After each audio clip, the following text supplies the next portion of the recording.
بسم الله الرحمن الرحيم.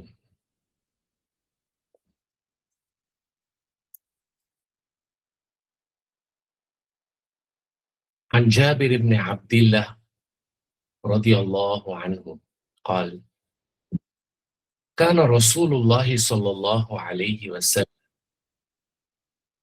يعلمنا الاستخارة في الأمور كما يعلمنا السورة من القرآن.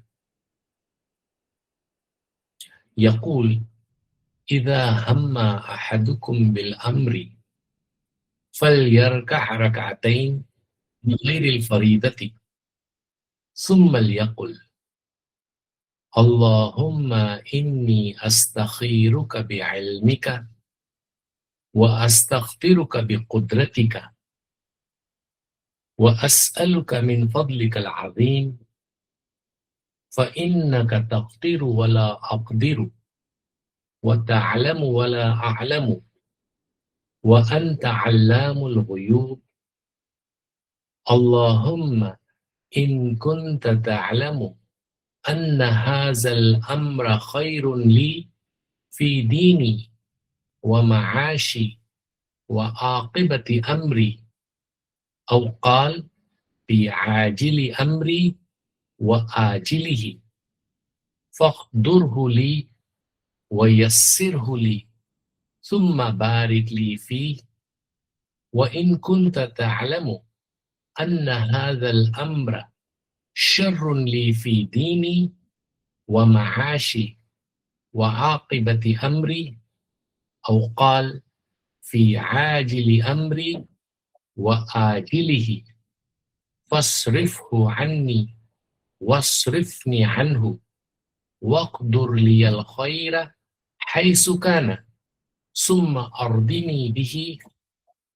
قال: ويسمي حاجته. رواہ البخاری.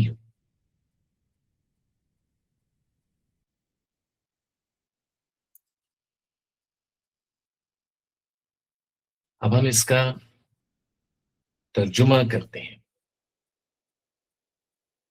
عن جابر بن عبد الله رضی اللہ عنہ قال: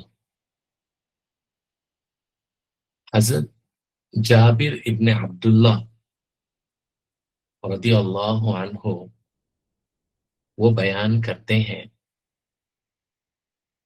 كان رسول اللہ صلی اللہ علیہ وسلم يعلمنا الاستخارة في الأمور كما يعلمنا السورة من القرآن.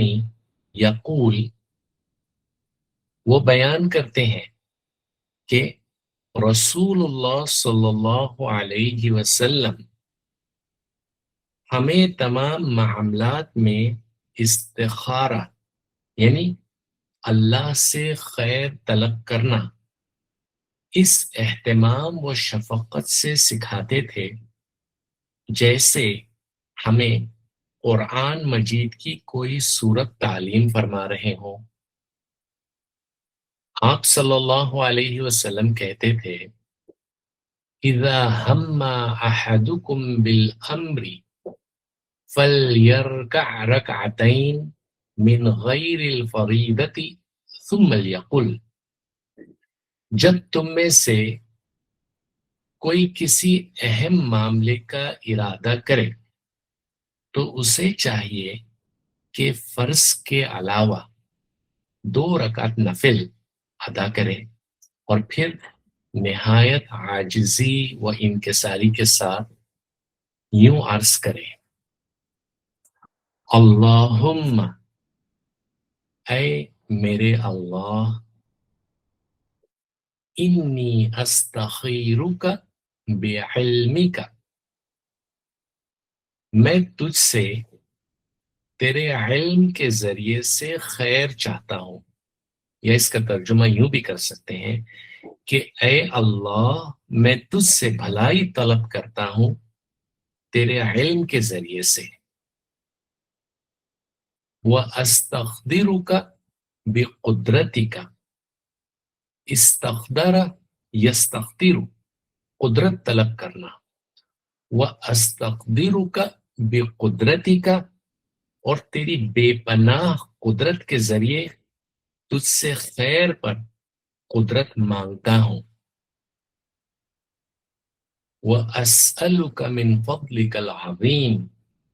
فضل عظیم یعنی بہت بڑی مہربانی. وَأَسْأَلُكَ مِنْ فَضْلِكَ الْعَظِيمِ اور میں آپ سے آپ کا بڑا فضل اور مہربانی مانگتا ہوں. فَإِنَّكَ تَقْدِرُ وَلَا أَقْدِرُ اس لیے کہ بے شک آپ قدرت رکھنے والے ہیں اور میں بے بس ہوں. وَتَعْلَمُ وَلَا أَعْلَمُ اور آپ تو ہر بات کے جاننے والے ہیں اور میں نادان بے علم ہوں. وَأَنْتَ عَلَّامُ الْغُیُوبِ علام بہت جاننے والا اس میں تفضیل. وَأَنْتَ عَلَّامُ الْغُیُوبِ بلکہ آپ تو غیب اور پوشیدہ باتوں کو خوب جاننے والے ہیں. اللہم ان کنت تعلم ان هذا الامر خیر لی اے اللہ اگر آپ جانتے ہیں کہ یہ کام میرے لیے زیادہ بہتر ہے. فی دینی و معاشی و عاقبت امری میرے دین میری دنیا اور آخرت کے اعتبار سے. او قال فی عاجل امری و آجلہ عاجلی یہ عین سے ہے یعنی جلدی ملنے والا یعنی یہ اس میں فاعل ہے. وہ آجلی یہ الف سے ہے دیر سے ملنے والا یہ بھی اس میں فاعل ہے. فی عاجل امری و آجلہ یعنی خواہ وہ فوری ہو یا دیر پا ہو یعنی دیر سویر کے لحاظ سے جب بھی وہ خیر مجھے ملنے والی ہے. فَاقْدُرْهُ لِي تو اسے میری تقدیر بنا دے یعنی میرے حق میں اس خیر کو مقدر فرما دے. وَيَسِّرْهُ لِي اور اسے میرے لیے آسان بنا دے. ثُمَّ بارک لی فی پھر اس میں میرے لیے برکتوں کے دروازے کھول دے. وَإِن كُنْتَ تَعْلَمُ أَنَّ هَذَا الْأَمْرَ شَرٌ لِي اور اگر آپ کے علم میں یہ کام میرے لیے برا اور اس میں میرے لیے شر ہے. فی دینی و معاشی و عاقبت امری میرے دین میری دنیا اور آخرت کے اعتبار سے. او قال فی عاجل امری و آجلہ خواہ وہ فوری ہو یا دیر پا ہو. وہ شر فاصرفہ عنی تو اس کو مجھ سے پھیر دے اور مجھ سے دور کر دے. واصرفنی عنہ اور مجھے اس سے باز رکھ یعنی مجھے بھی اس شر سے دور کر دے. وَاقْدُرْ لِي الْخَيْرَ حَيْثُ كَانَ اور میرے لیے خیر مقدر فرما دے وہ خیر جہاں کہیں بھی ہو. ثُمَّ أَرْضِنِي بِهِ اور پھر میرے دل کو اس فیصلے پر مطمئن اور راضی کر دے کہ میرے اندر پھر کوئی پچھتاوا نہ ہو کہ میں نے ایسا فیصلہ کیوں کیا مجھے اس پر راضی کر دے. قال آپ صلی اللہ علیہ وسلم نے فرمایا وَيُسَمِّي حَاجَتَهُ کہ اس وقت وہ بندہ اپنی ضرورت اور حاجت کا نام لے. رواہ البخاری یہ حدیث بخاری میں موجود ہے. بڑی خوبصورت دعا انسانی زندگی فیصلوں کی ایک لامتناہی کنٹینیوس آن گوئنگ سلسلے کا نام ہے. چاہے معاملہ انفرادی نوعیت کا ہو یا اجتماعی، بڑا ہو یا چھوٹا، عقل انسانی ہمیشہ ایک ایسی رہنمائی کی تلاش میں رہتی ہے جو اسے نفع اور نقصان کے درمیان فرق کرنے میں مدد کر سکے، اور اسی قلبی اضطراب اور فکری کشمکش کا حل اسلام نے استخارے کی صورت میں پیش کیا ہے۔ لفظ استخارہ کا لغوی معنی خیر طلب کرنا یا بھلائی چاہنا، بھلائی طلب کرنا، یعنی استخارہ وہ عمل ہے جس میں مومن اللہ تعالیٰ سے اپنے فیصلے میں خیر و بھلائی کی طلب کرتا ہے جب اسے اختیار کہ یہ کام میں کروں یا یہ کام میں نہ کروں میں شک ہو تو اللہ سے مدد مانگتا ہے، اور اسی کا نام استخارہ ہے۔ استخارہ آپ صلی اللہ علیہ وسلم کا حکم اور سنت ہے۔ آپ صلی اللہ علیہ وسلم استخارے کی اس طرح تاکید فرماتے تھے اور اس کا طریقہ اس اہتمام سے سکھاتے تھے جس طرح قرآن کی کوئی سورت سکھائی جاتی تھی۔ ہم ذرا سوچیں، کیا قرآن کے بغیر نماز مکمل ہو سکتی ہے؟ تو کیا اس عارضی زندگی کے الجھاؤ کو استخارے کے بغیر کیا سلجھانا ممکن ہے؟ اور استخارے کی ضرورت اس لیے پیش آتی ہے کہ انسان اپنے محدود علم اور ناقص بصیرت کی بنا پر مستقبل کے پردوں میں چھپے ہوئے حقائق کو نہیں دیکھ سکتا۔ اکثر اوقات ہم جس چیز کو اپنے لیے اچھا سمجھتے ہیں وہ ہمارے لیے نقصان دہ ثابت ہوتی ہے، اور بعض اوقات بعض چیزوں کو اپنے لیے برا سمجھتے ہیں وہ ہمارے لیے فائدہ مند ہوتی ہے۔ اسی لیے آپ صلی اللہ علیہ وسلم نے ارشاد فرمایا کہ اللہ تعالیٰ سے استخارہ کرنا انسان کی خوش بختی کی علامت ہے، اور اسے ترک کرنا بدبختی اور محرومی کا سبب ہے۔ استخارہ ایمان کی علامت ہے، کیونکہ مسلمان اپنے فیصلے کو صرف اپنی دل کی خواہش یا دنیاوی مفاد پر نہیں چھوڑتا، بلکہ وہ اللہ کی مشیت اور خیر کی تلاش میں اللہ کی طرف رجوع کرتا ہے۔ گویا استخارہ ایک استاد کی طرح ہے جو اپنے شاگرد کو علم، عمل اور دل کی پاکیزگی سکھاتا ہے۔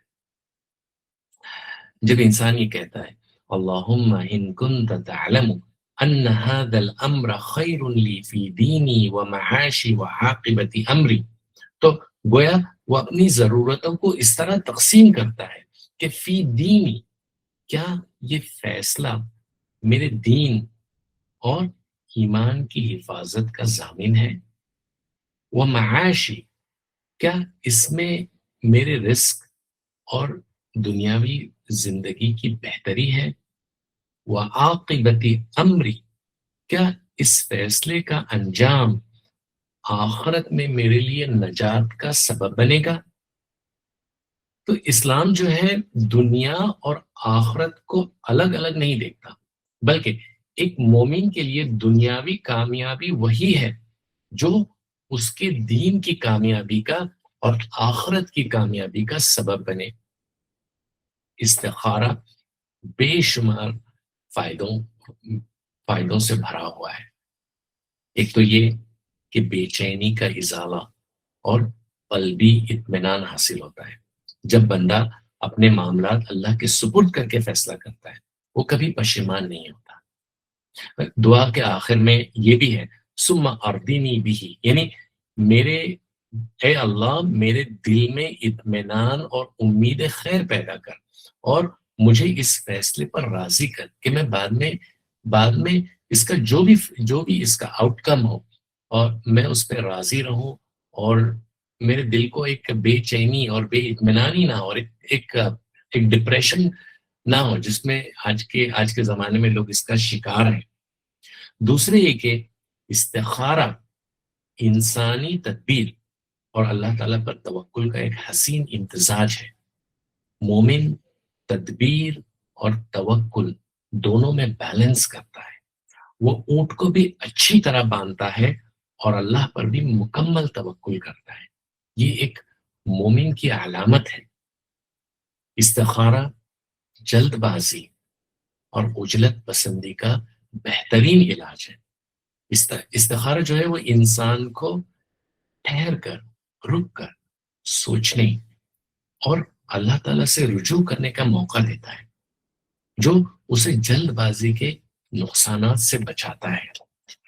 تو آل ان آل استخارہ علم الہی سے اتصال، یعنی اپنے کو کم علم اور کمزور سمجھ کر اللہ کے لامحدود علم و حکمت سے بھلائی مانگنا۔ گویا انسان فرشتہ صفت بنتا چلا جاتا ہے کہ وہ بار بار اپنی ذاتی رائے اور خواہش کو اللہ تعالیٰ کی مرضی کے تابع کر دیتا ہے، اور یہ چیز جو ہے اس میں عاجزی، انکساری کو ابھارتی ہے کہ وہ اپنی تدبیر کی نفی اور اللہ کی قدرت کا اثبات کرتا ہے۔ استخارہ، اللہ پر توکل، نقصان سے تحفظ، برکتوں کی بارش اور ذہنی سکون کا ذریعہ ہے۔ وہ انسان کو تنہا نہیں چھوڑتا، بلکہ زندگی کے ہر مشکل اور کٹھن موڑ پر اللہ تعالیٰ کی رہنمائی فراہم کرتا ہے۔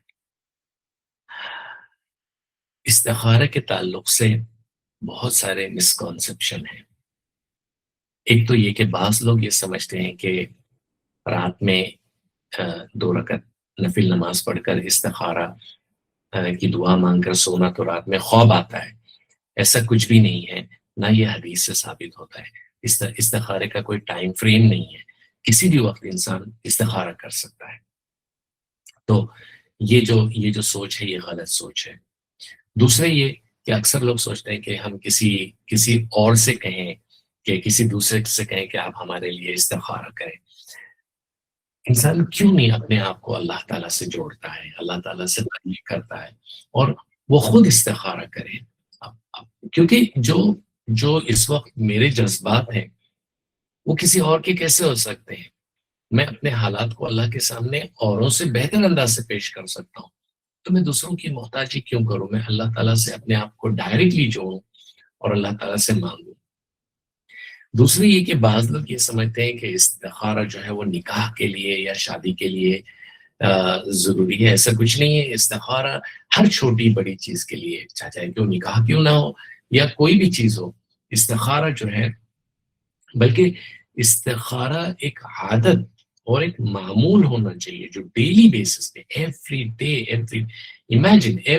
ڈے ہم اللہ تعالیٰ سے مدد مانگ کر کے، اللہ تعالیٰ کو اپنے ساتھ لے کر کے گھر سے نکلتے ہیں، تو ظاہری بات ہے کہ انسان میں کانفیڈنس پیدا ہوگا، اس کو وہ جو فیصلہ کرے گا اللہ تعالیٰ اس کے دل میں وہ بات ڈالیں گے۔ استخارہ بلکہ یہ جو ہے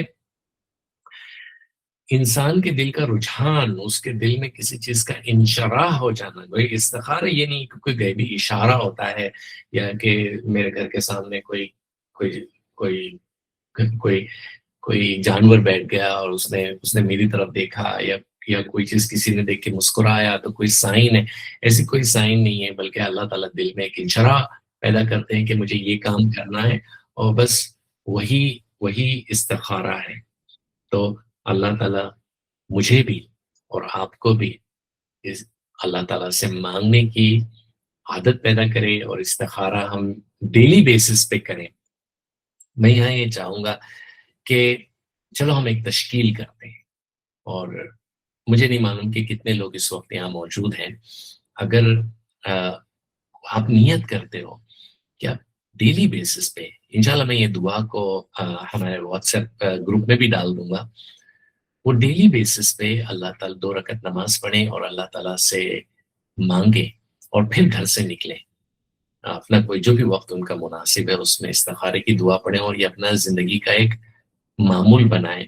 تو وہ واٹس ایپ کے اوپر جو ہے جو ہمارا گروپ ہے اس میں انشاءاللہ لکھیں. تو گویا کہ ایک نیت ہے کہ انشاءاللہ ہم آج سے ہی اور یا کل سے ہم استخارہ شروع کریں گے. تو اللہ مجھے اور آپ کو عمل کی توفیق عطا فرمائے. آمین.